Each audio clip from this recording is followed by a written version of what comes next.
안녕하십니까. 주간 돌발 영상입니다. 여야의 팽팽한 기싸움으로 정치권이 어수선한 가운데 미래통합당 주호영 원내대표가 종교계를 찾아 조언을 구했습니다. 하지만 아무래도 최근 정치적 사안이 민감하다 보니 조언을 해줘야 할 종교계도 조심스럽기만 한데요. 가벼운 덕담 수준의 이야기가 오갔던 자리에서 제일 중요한 조언은 맨 마지막에 나왔습니다. 어떤 말이었을까요?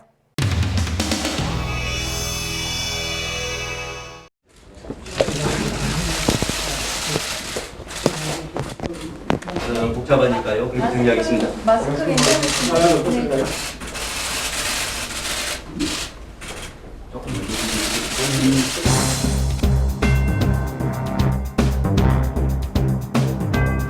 이 정도 말씀을 나눈 다음에 우리 스케치를 하신 다음에 기자들은 여기 자리를 좀 비워주시면.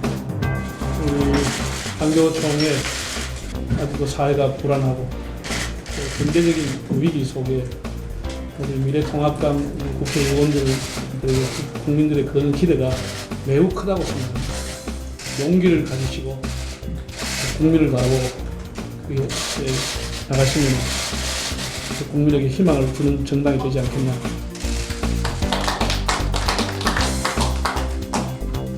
저희들이 진작에 찾아뵙고 인사도 드리고 말씀도 드려야 하는데 21대 국회가 개원이 아시다시피 많이 늦어져서 국민들 간의 분열과 갈등이 심해서 어떻게 하면 하나로 통합이 되고 아무쪼록 소중한 말씀 부탁드리겠습니다. 박수로 하겠습니다. 저는 요즘 생각해 볼 때 너무 우리나라가 이데올로기 과잉 시대다. 그렇게 봅니다. 모든 것을 이데올로기로 해석하고 이데올로기로 충돌하고 그래서 국론 분열이 심한데 우리 좀 국회의원님들이 너무 이데올로기에 치우치지 않았으면 좋겠다.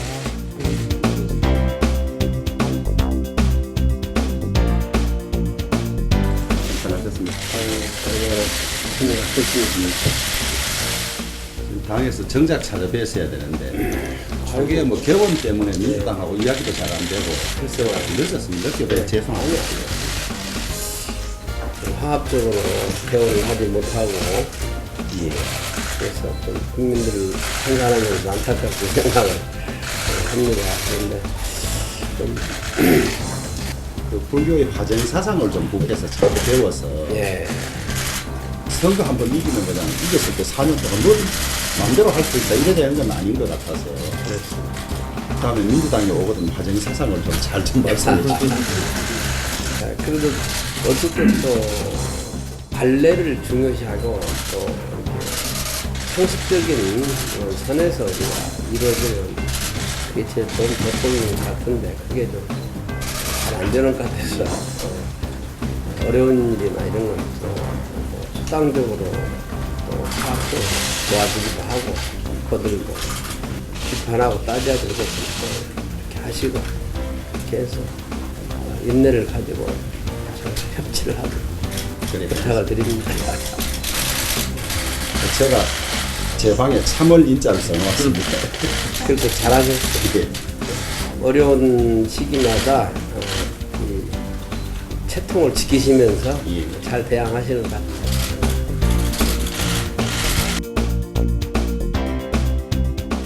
낭만하지 마시고.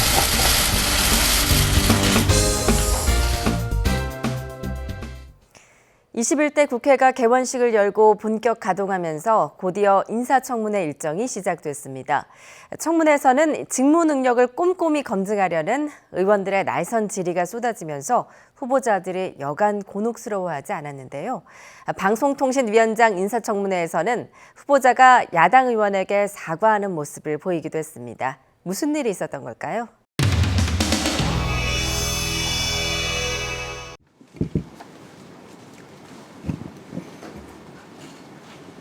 마무리 말씀드리기 전에 제 표현이 좀 과했던 부분에 대해서 사과 말씀드리겠습니다. 죄송합니다.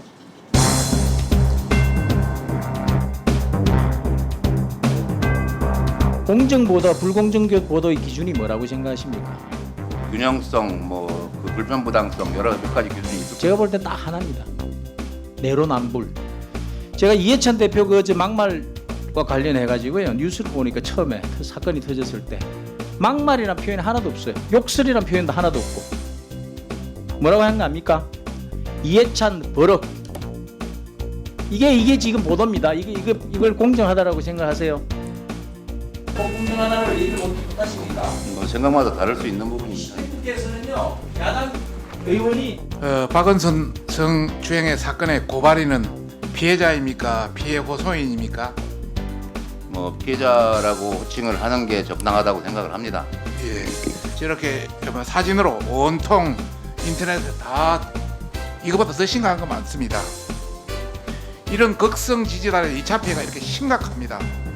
그 진영의 좌우 뭐 진보 보수를 막론하고 부적절한 댓글이나 부적절하죠. 언사를 뭐 하는 사람들은 어디나 있다고 생각을 합니다. 그 부분에 대한 평가는 뭐 이 국민들이나 이렇게 이루어지지 않겠습니까? 그런데 그런 이런 사례들만 뭐 제시를 하고 이러실 부분은 아니라고 생각을 합니다. 이런 사례들만 제시할 게 아니라 이런 상황이 너무나 넘치기 때문에 이렇게 하는 거예요. 우리 방송통신사 후보자에 대해서 편향성 너무 세다. 아니 말씀드렸던 것처럼 이 부분과 관련한 부적절한 방송이나 이런 부분들은 방송통신심의위원회에서 내용심의를 해서 걸러질 겁니다. 여기는 가만히 있고 그때는 중국과 코로나는 그냥 조금 한마디 하니까 나서 난리를 치고 그게 너무 차이 아닙니까? 저 안 해도 나서는 사람 많지 않습니까? 말하는 게 지금 뭐예요? 그게? 내 안 해도 나서는 게 많다니. 예? 지금 무슨 뒷거는 거예요? 아닙니다.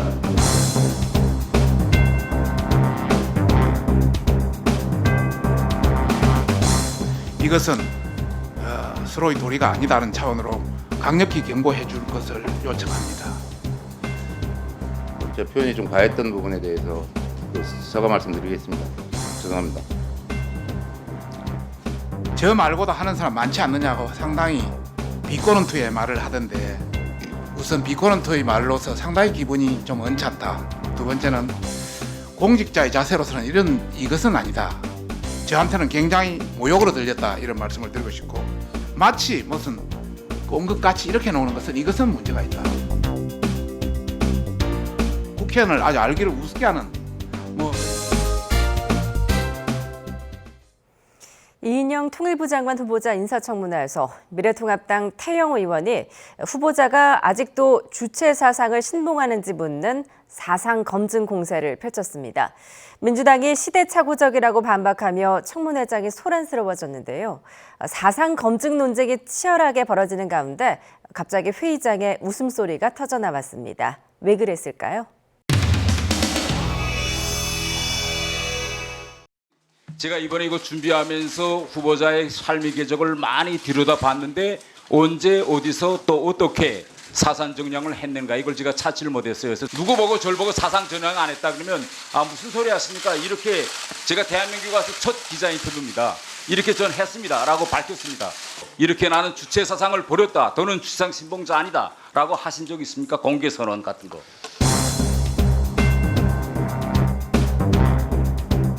네. 북에서는 이른바 사상 전향 이런 것들이 그렇게 명시적으로 강요되는지 모르지만 남쪽은 그렇게 강요하는 것이 아니지 않습니까?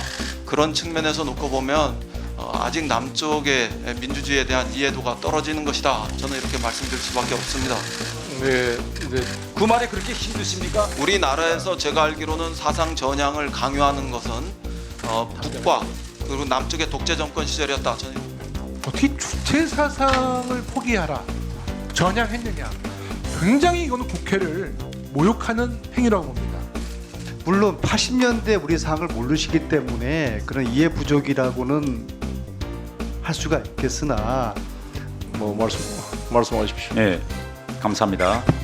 저는 압박처럼 느껴집니다. 이런 건 물어보고 저런 건 물어보지 말아라. 민주주의 질서에 위반되는 것이다. 저는 이렇게 생각합니다.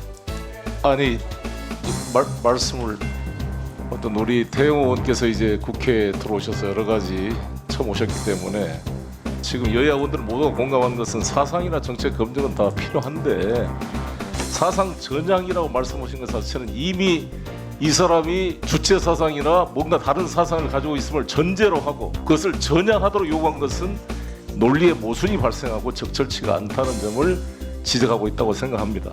이 정도로 정리합시다. 이 정도로 아니 더 논쟁하면 그러니까요. 아니 우리 태영 의원님께서는 좀 관행을 좀 더 배우시길 바라겠고요. 우리 이 문제는 좀 정리하면 식사하면서 비공식적으로 좀 이야기를 나누도록 하고요. 아무튼 정해를 선포합니다. 네, 후보자님, 이 전향이란 표현에 대한 그 어떤 이해상 서로 차이가 있지 않느냐. 국어 사전에 의하면 전향하면 이렇게 돼 있어요. 정례의 사상이나 이념을 바꾸어서 그와 배치되는 사상이나 이념으로 돌림. 이렇게 국어 사전에. 전향이라는 것이 우리 사회에서 사전적 의미를 넘어서 낙인으로 왔었던 이 역사는 엄연한 현실이었고 아직은 태영 의원님은 한국에 있어서 민주주의 발전 과정에 대해서 저보다 깊이 있게 아신다고 생각하지는 않습니다. 예, 화면 좀 띄워주세요. 예, 우리 남과 북의 관계는 남과 북의 관계에서 수십 년 동안 쌍방이 합의한 게 있습니다. 뭐냐? 남북이 합의한 행사에서는 깃발을 띄우지 않는다. 그래서 예? 아니 제가 그림을 보고 말씀하는데 그래서 이게 뭐냐? 그런데 이번에 문재인 대통령이 평양에 도착할 때 인공위를 띄우게 했는데 저는 이거 그 전발대가 진짜 몇 명 갔죠 그때 제가 듣기로는 150명 갔는데 그때 그리고 저번에 존경하는 유원님 하는데 저희 후보자 지금. 국회에서 열린 대정부 질문에서 추미애 법무부 장관과 한 미래통합당 의원이 충돌했습니다. 미래통합당 의원은 검찰 수사 개입 의혹을 제기하면서 공세를 펼쳤고 추미애 장관은 검찰 개혁 의지를 강조하면서 맞섰습니다. 막말과 고성이 오간 대정부 질문, 이 설전은 어떻게 끝났을까요?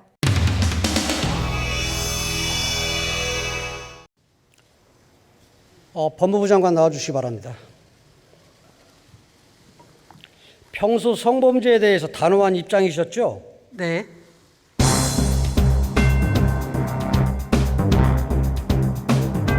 이럴 때 2차 가해자들한테 아들 문제처럼 좀 강력 대처해야 하는 거 아니에요? 이 주구 장관으로서. 제 아들은 아무 문제가 없고요. 의원님의 그러니까 이 사건 관련 질문과 세게... 제 아들을 연결시키는 그런 질문은 바람직하지 않은. 뭘 바람직스러지 않아요. 난 공평하게 공동하라는 얘기죠. 질의에도 금도가 있다라고 생각을 합니다. 장관님 취임하자마자 울산시장 선거 이 청와대 공작 사건의 수사검사, 기소검사 공중분해시키고 좌천시켰어요. 저는 전제 사실이 틀렸습니다. 저는 해당 사건의 수사팀을 그대로 유지하는 인사를 한 바 있습니다. 이래서 이 정권이 뻔뻔하다고 하는 거예요. 좀 듣고 있으세요. 듣고 계시라고. 부끄럽게 생각하셔야 돼요. 지금 일련의 행태를 보면. 뭐가 부끄러워요? 구체적으로 지적해 주시기 바랍니다. 장관님, 발언 자료 다 뒤져봐도 수명자라는 말 쓴 적이 없더라고요. 그런데 법전에 있다니까요. 아니, 장관님 발언 자료 말이야. 말씀하신 거. 그런데 그래서 어쨌다는 겁니까? 왜 자꾸 따지려고 그래? 내 얘기 질문 답변만 하시면 되지.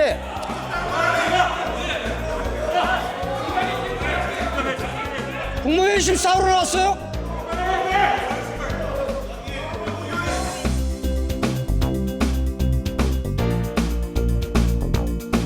법무부 문건 그러면 최 의원에게 전달했습니까? 의원님은 페이스북 하십니까? 네, 합니다. 네, 그러면 페이스북이라는 건 전파돼서 갔겠죠. 그래서 의심스러운 거예요. 왜냐면은 2시간 정도의 그 전파는 그 사이에 저의 글이 이미. 그래서 저희와 국민들이 의심하는 거예요. 뭐냐면은 이 페이스북을 하는 국민은 전혀 의심하지 않습니다. 들어보세요. 법무부 장관이 그러니까 지금 이 나라꼴이 이제 공정과 정의가 무너졌다고 그러는 거예요. 그걸 의원님만 그렇게 주장을 하시는 거죠? 저만요. 지금도 그러면 왜 탄핵 소추안을 냈겠어요? 공정과 정의를 세워달라고. 그러면 탄핵 소추안을 냈겠어요? 나 혼자만 얘기하면. 야당 권력의 남용 아닙니까? 이 수명자라는 표현이 주로 군사법원에 사용되는 거예요. 그래서 아니 법률 용어 사전에 있다니까요. 아니 내 말 끊지 마시라고요. 표 좀 주세요, 의장님. 의장님. 이거 시간 좀 표 좀 주세요.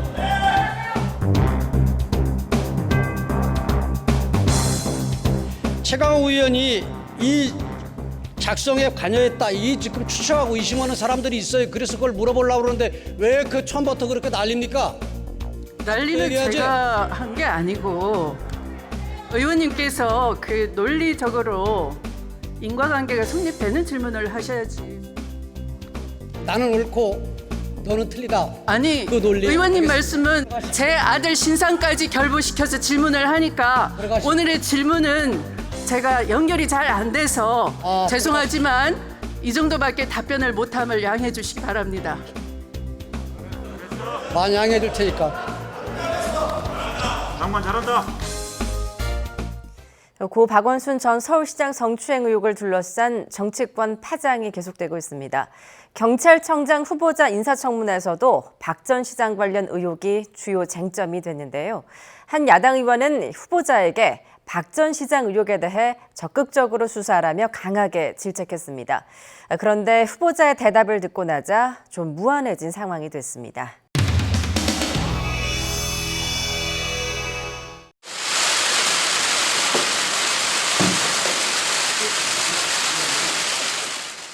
우리 당 광역단체장 2분이 중도에 사임을 했습니다. 당대표로서 너무 참담하고 국민께 뭐라 드릴 말씀이 없습니다. 다시 한번 국민 여러분께 송구하다는 말씀을 드립니다.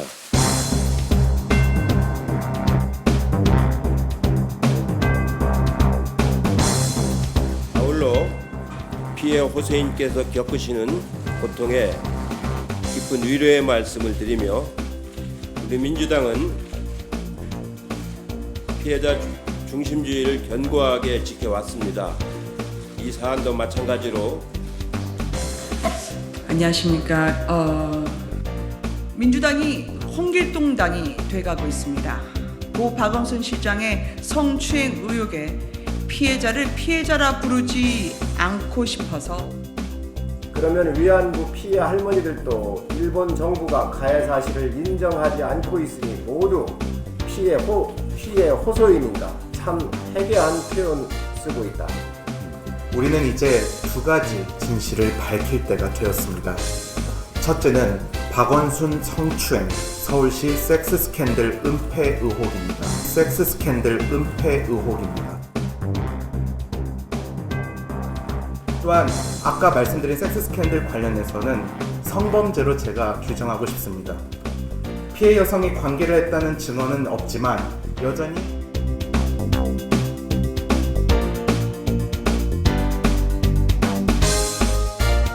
청문회는 국회 방송과 KBS, SBS, MBC, YTN 피의자가 사망했을 경우에 공소권 없음으로 사건을 종결하게 돼 있죠.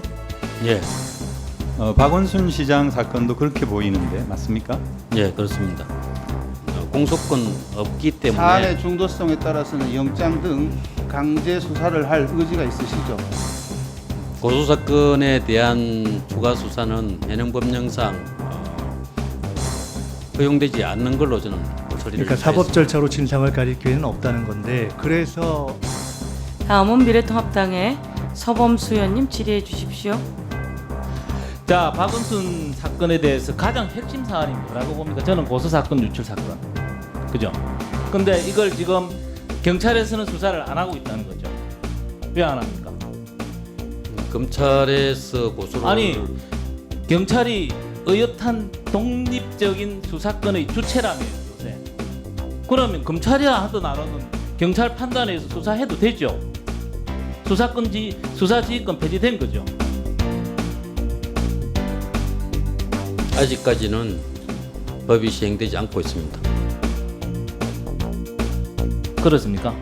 그럼 나중에 합시다. 그 의지를 가지고 좀 수사를 해주십시오. 동영상 일단 좀 보겠습니다. 주간 도발 영상 마치겠습니다. 저희는 다음 주 이 시간에 찾아뵙겠습니다. 고맙습니다.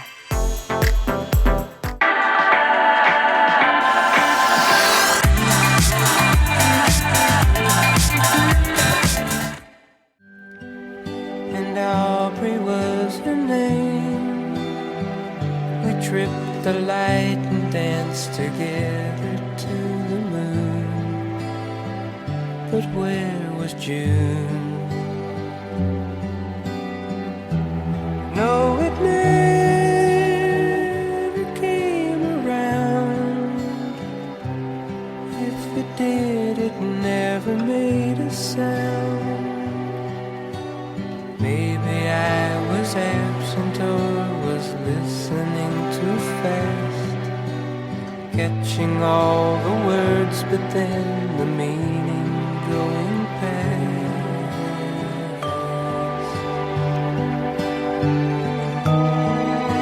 God, I miss the girl, and I'd go 1,000 times around the world just to be closer to her than to me.